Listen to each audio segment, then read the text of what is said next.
I'm very happy today because I get to talk about Captain Velvet Meteor, the Jump Plus Dimensions. This game is put together by Momo Pie, and it does include all of the Jump Plus characters. I'm not familiar with the shows. I grew up in the 90s, 2000s, so this is new to me, but what I can appreciate is the storyline behind the whole game. This follows a boy moving from France to Japan. He's a young kid still in school, and he's going through a lot of troubles as he's making this transition in life. You're tasked with being this child, following out a list of to-dos, and that includes basically every chapter along your adventure of this game. So the big key to this game is that you're playing it as a tactics game, but what you're seeing is this boy's imagination. Everything's being presented to you as if it were a monster, a creature, or what have you, but it's really just a normal activity that, as a child, you're just kind of summoning the ability to do it. The effort, the willpower, whatever it is, to handle some of these dangerous issues at times, and you're left with a message at the end of it all, too. Being in the role of this young boy, going through these adventures, it gives you the opportunity to really empathize with him. I can really put myself in that spot. Some of us maybe have moved to another city, another town. Hopefully I didn't have to learn an entirely new language a part of that, but this has me feeling for this boy.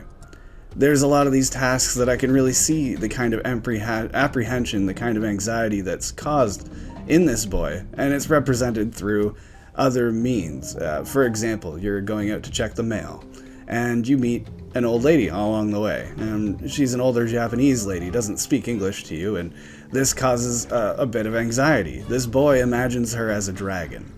And to get to that mailbox, you have to advance towards the dragon, face it head on, and then you realize it wasn't a big deal after all.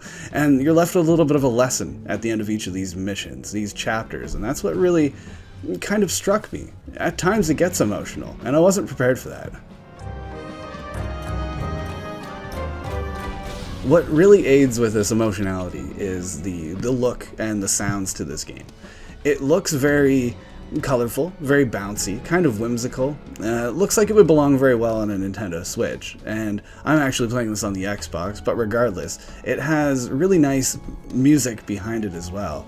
Each of these different challenges, each of these chapters I should say, has its own soundtrack, and although it is really only about a minute, 2 minutes long, and it does loop constantly, I never found it annoying. In fact, it was kind of endearing, listening to that one part in the song kind of pick back up again. Alright, here we go. Kind of a bit of a reset. And contrast that with the audio of the dialogue, and I'm starting to see something that some people might be turned away by. There's no voice acting in this game, and that does hurt a little bit. There are voices, and they're kind of doing a Banjo-Kazooie voice. I'll save you my interpretation, or my version of that, but it's cute, but it is kind of annoying. To myself, being a more mature player in this game, I thought it was cute, but it worked. It would have been nice to have each of these characters voiced properly and express themselves. I'm a big fan of voice acting, but what we do get instead fits the bill just fine. I don't need to hear very much detail in these games. I'm reading through little blurb boxes on my way through a larger adventure, and I felt like the audio behind it matched that cute kind of property to the game. It went just fine. When it comes to the gameplay systems at work here, I'm a very big fan. This is a tactics game, and that means it's a turn-based game, but it doesn't ever feel slow like a turn-based game. Perhaps that's because the enemy team just they move very quickly. It's not spent a lot of time between rounds, between phases. It's very quick. And I think that marches through the game very well, because sometimes you can be pushed away by the kind of slow pace of these games, but I found this one was actually really quick, and it didn't require a whole lot of thinking. There's some depth to the combat, but it's mainly just around how you orient yourself on the map. If you're putting yourself next to your jump plus friend, your companion, then you'll do a different move. And there's a lot of strategy as to how and when to activate that move. So there is a little bit of a depth. It's just enough depth to add a lot of difficulty in certain parts, like when you get to the end of a chapter. There's a boss fight at the end of each of these chapters, and they each involve just their own little quirks. Sometimes you're smashing different switches to drop the monster below. Sometimes you're just defeating waves of enemies, and then you're able to strike the actual boss fight.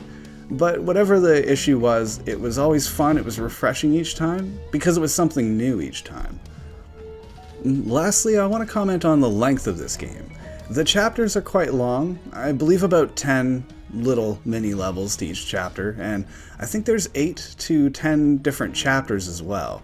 I've lost count now because it goes quite long. This game is incredibly long, but for somebody like myself who's invested, immersed into that gameplay, it did not overstay, and it was long enough to satisfy me. It was right in that middle zone where I was very happy with the result. It would be very easy for me to glow about this game a little bit longer.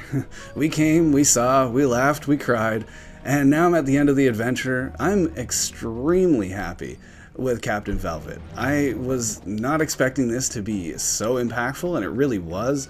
I went through that narrative hook, line, and sinker, and I really loved the combat the entire way through. I'm with a 9 out of 10. This is almost a perfect example of how to do this kind of game.